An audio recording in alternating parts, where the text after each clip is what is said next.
The diseases of attitude. It's never that pleasant to talk about the negative, but we got to talk about it because life is part negative. These attitude diseases are like weeds that grow in the garden. It's a normal part of life. Here's a good phrase to note. Negative is normal. It's not successful, but it's normal. It's part of life. And here's the next key, in my opinion.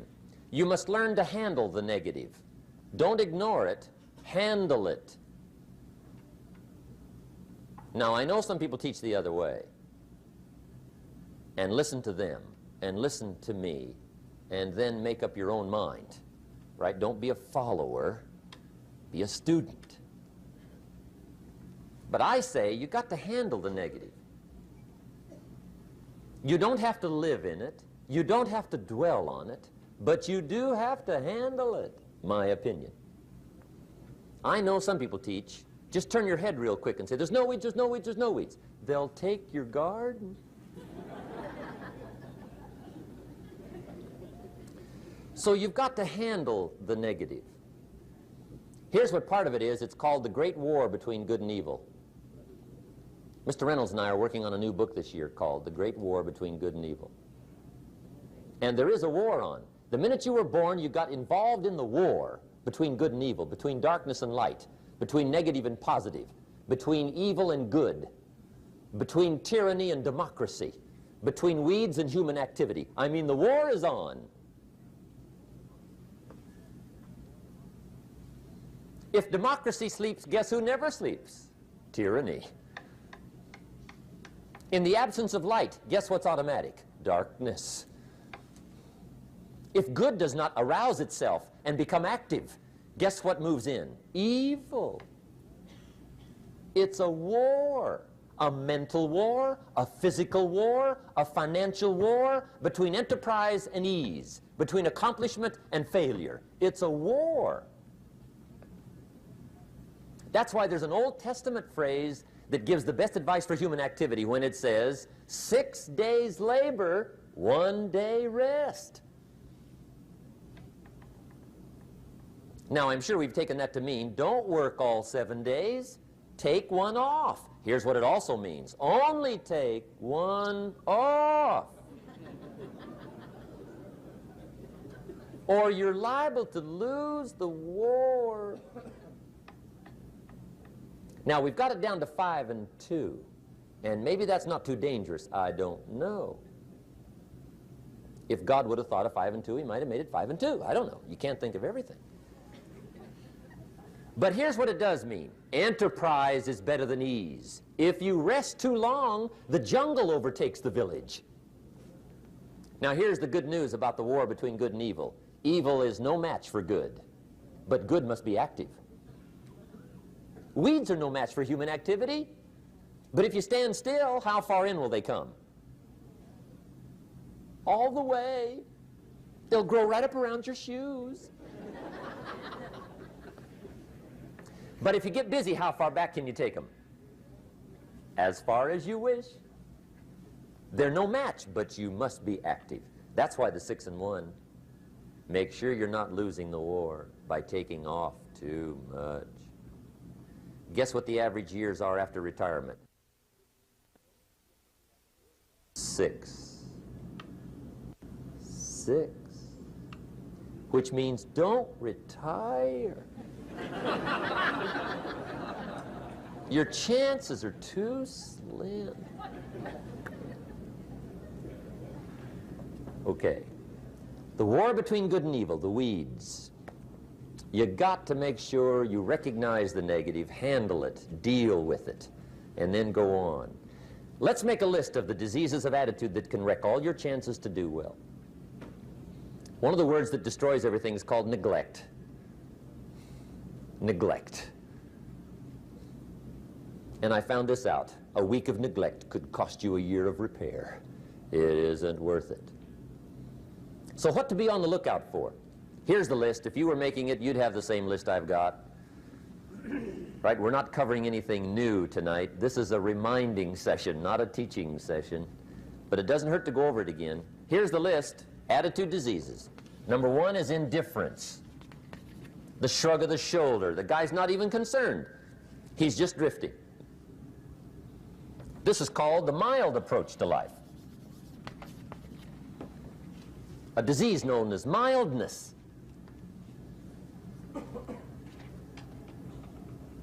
The guy says, well, I can't see getting all that worked up. Well, to be any kind of winner, you got to get worked up.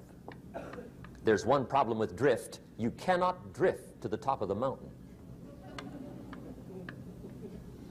And the good Lord said in the closing chapters of the Bible, here's the best way to live, one way or the other. That's best. Hot or what's next best? Cold is next best to hot. Not the half-baked middle, lukewarm, not too hot, not too cold. What a sad way to live.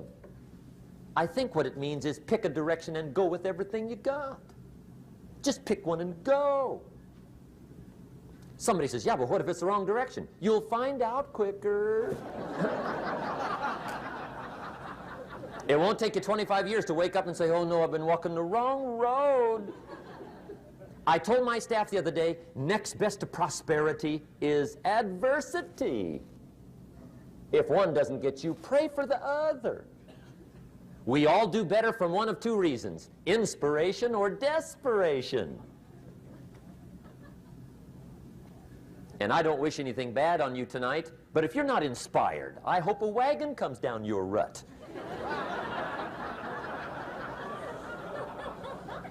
Whatever it takes to get you to try harder, read more, set your goals, and go for it. Somebody asked me one time, what quality would I pick if I wanted to work with somebody? And you know what I picked first? Number one, strong feeling. Please, number one, give me somebody that feels strong.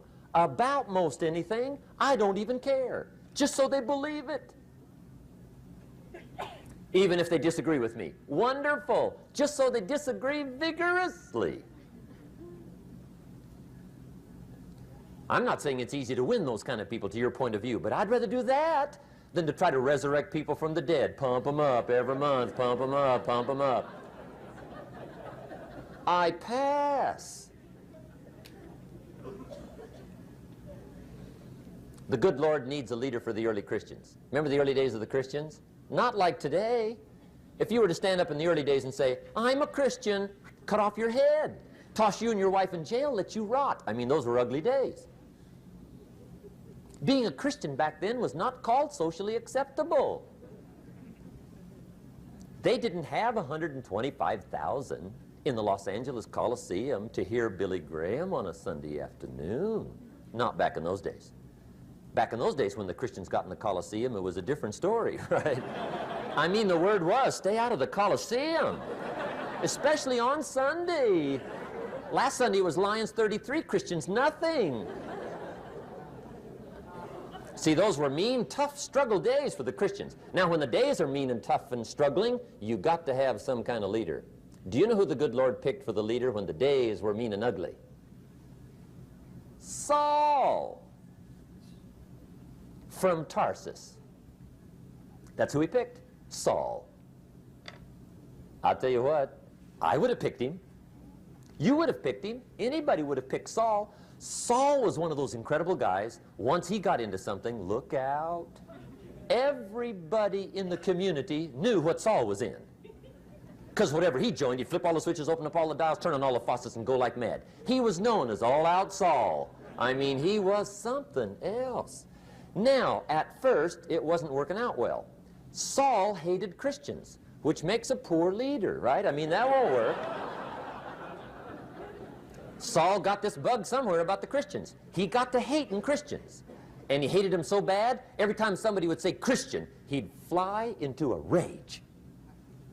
And I guess he decided one day, it was his mission in life to get rid of all the Christians. He was Saul anyhow, could do most anything he wanted to.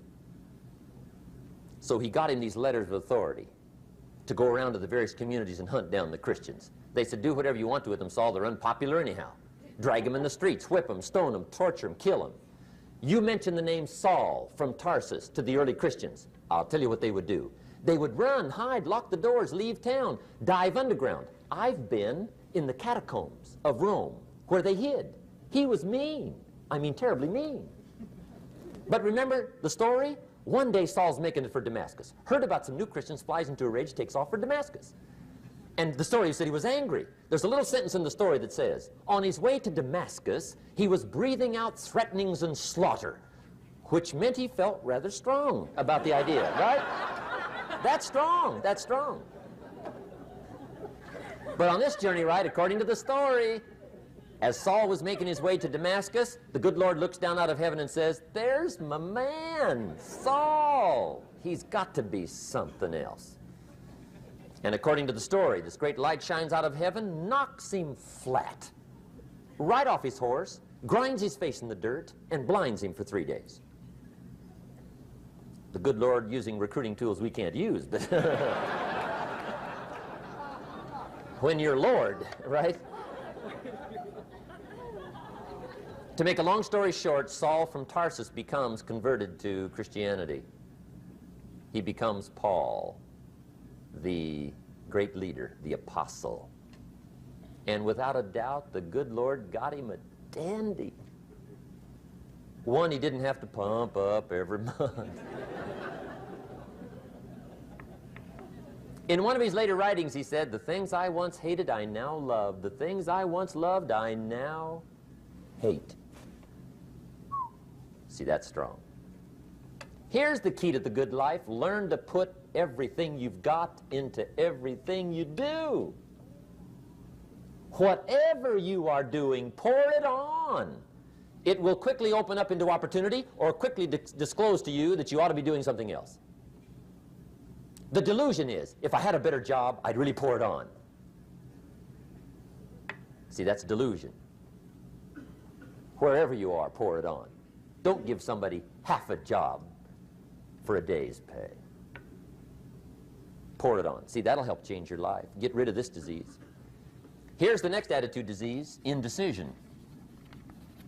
Mental paralysis. The guy can't make up his mind and it becomes a disease. Pretty soon he knows he's got it. The guy says, well, I know I'm on the fence.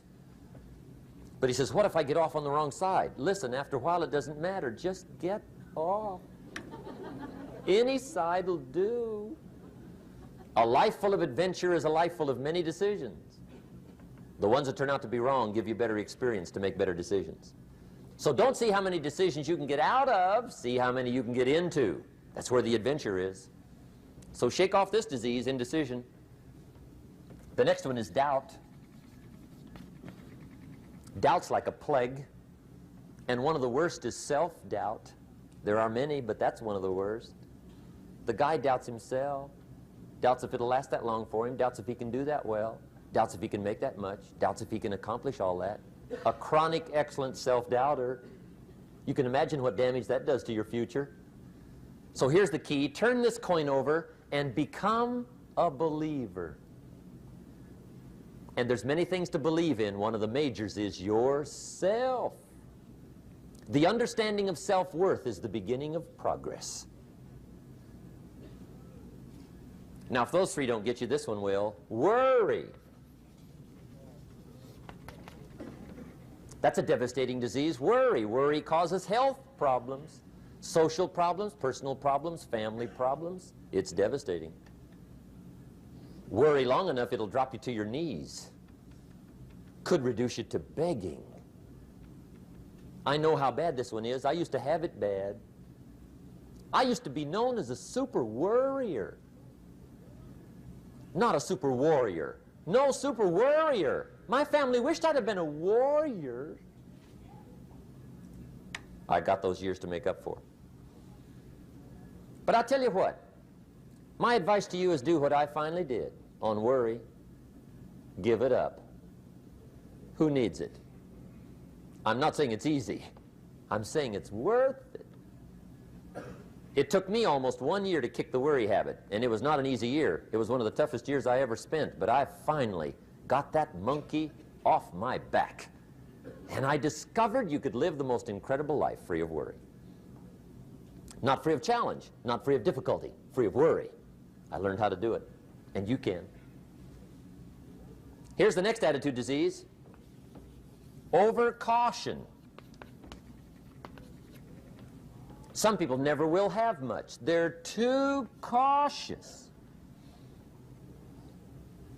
Now, you can also be too reckless, but you can also be too cautious. This is called the timid approach to life. And my caution was always the risk. Risk used to drive me right up the wall. I used to say, what if this happens? It's called the language of the poor. What if this happens? And on top of that, if this was to happen, look at the fix I'd be in. I better not try. I could always ace myself out. Then I'll tell you what changed my whole life when I finally discovered it's all risky. The minute you were born, it got risky. If you think trying is risky, wait till they hand you the bill for not trying. If you think investing is risky, wait till you get the tab for not investing. See, it's all risky. Getting married is risky. Having children is risky. Going into business is risky. Investing your money is risky. It's all risky. I'll tell you how risky life is. You're not going to get out alive. That's risky.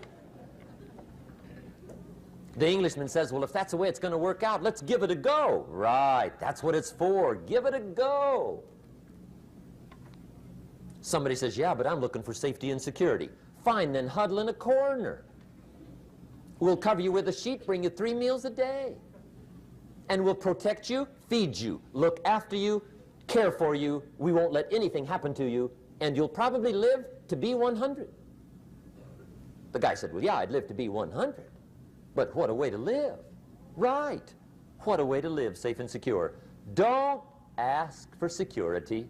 Ask for adventure.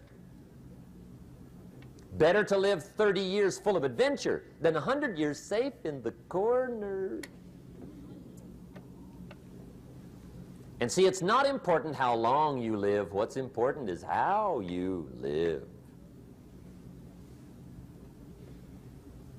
Here's the next attitude disease. We're almost through with this motley list. In fact, we're almost through. Hang on.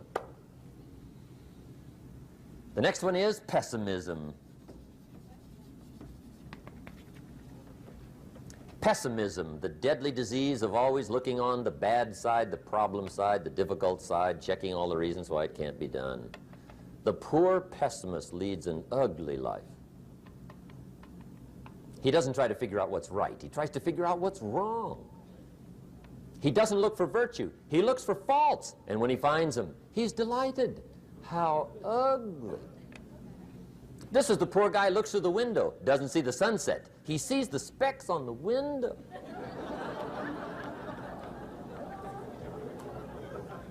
And this is the poor guy, right, who rushes up, takes such leave of his senses. This guy rushes up and he says, I've got 5 good reasons why it won't work. He's so dumb he doesn't know all you need's 1. He's got 5.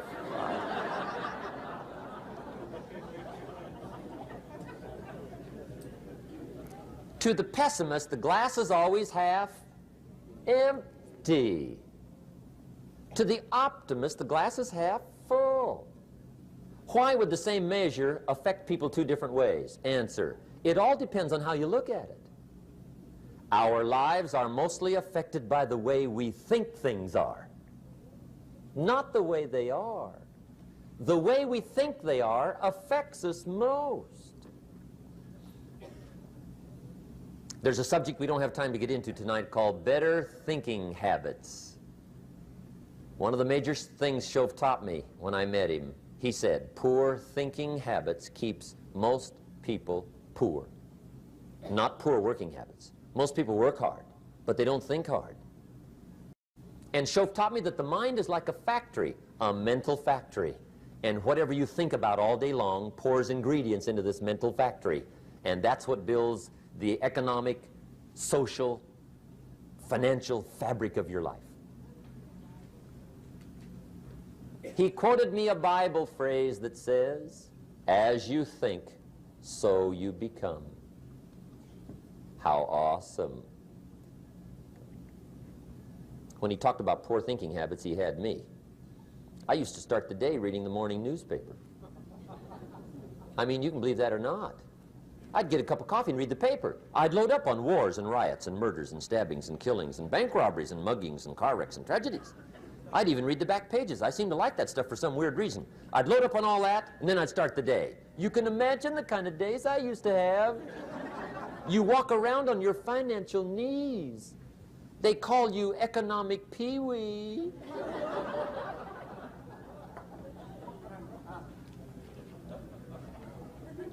The guy says, I want to be a great leader. Wonderful. The first thing we do is follow him to his house. When we get there, we walk in and check his library, number one. Somebody says, well, why check his library? The reason is because what a man reads pours massive ingredients into his mental factory, and the fabric of his life is built from those ingredients. You would not believe what some people have got in their house to read. You would not believe. One of the best dressed up words I know for a lot of it is trash. Can you imagine dumping a barrel of trash into this mental factory every day and coming out with a rich, dynamic, positive life? It can't be done. You might as well try making a cake with cement. The kids back in Danbury, Connecticut, high school, they're asking me questions one day. I'm talking to the kids. Kids got good questions these days. One of them said to me, Mr. Rohn, how do you build the good life? I said, it's simple. It's not easy, but it's simple. Here's how you build anything. Select the right ingredients, keep out the wrong ingredients, and it starts with thought. Everything starts with thought. So you must be wise and careful what you think about, because that starts everything. You got to be wise and careful. I asked the kids, what would happen if somebody dropped sugar in my coffee? They said, well, you'd be okay. I said, what if somebody dropped strychnine in my coffee? They said, well, you'd be dead. I said, correct. Lesson one, life is both sugar and strychnine. You gotta be careful. I said, what if my worst enemy drops in the sugar? They said, will you be okay? I said, what if my best friend, even by accident, drops in the strychnine? They said, well, you'd be dead. I said, correct. Lesson two, watch your coffee.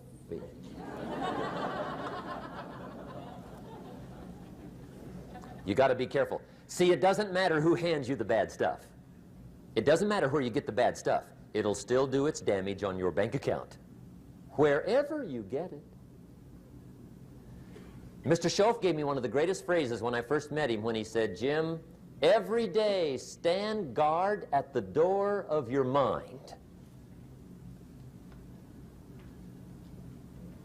How important. Stand guard at the door of your mind. And you decide what goes into your mental factory. Don't let anybody just dump anything they want to in your mental factory, because you've got to live with the results. Okay, here's the last disease, and we're through with this list. In fact, we're almost through. Hang on. The last subject is very brief. The last disease, but this one is deadly. Engage in this one, indulge in it even slightly, and you might as well forget the future, because it's going to forget you. Complaining,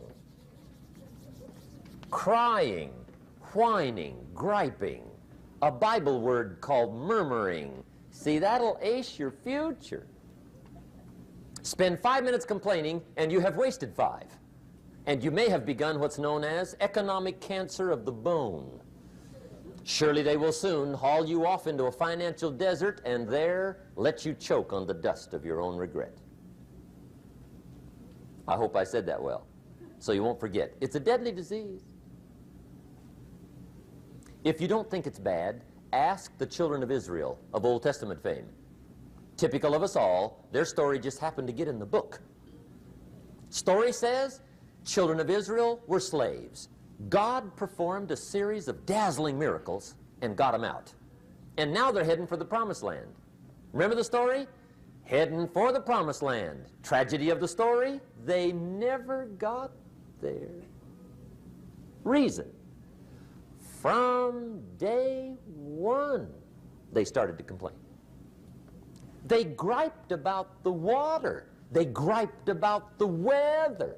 They whined and cried and griped about the food. They griped about the leadership.